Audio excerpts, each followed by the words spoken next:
What makes a good argument good? Why does one idea make perfect sense while another one completely falls apart? The answer lies in logic, the ancient tool of reason that allows us to distinguish truth from error and clarity from confusion. And as John Locke once famously said, logic is the anatomy of thought. Logic is the study of reasoning.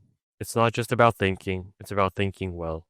At its core, logic helps us evaluate arguments by examining their structure, not just their content.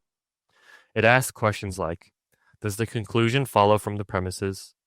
Is the argument valid, sound, or just emotionally persuasive? How do we know when reasoning is flawed? There are many branches of logic, but here are the big three.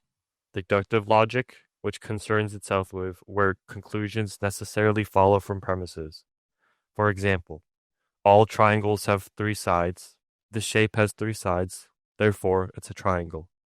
Inductive logic, which says where we draw general conclusions from specific examples. Every raven I've seen is black. Maybe all ravens are black.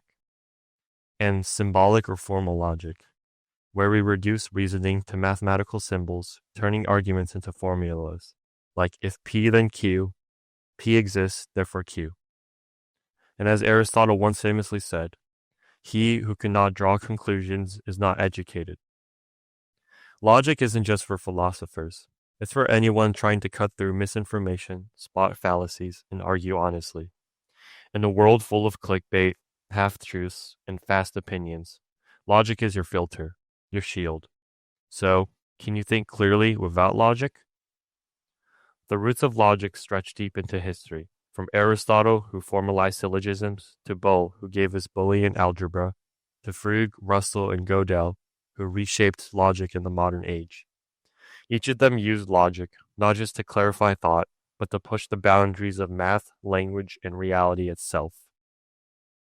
Logic trains the mind the way the gym trains the body. Its discipline, its clarity, and above all, its freedom from confusion. A man who does not think for himself does not think for all.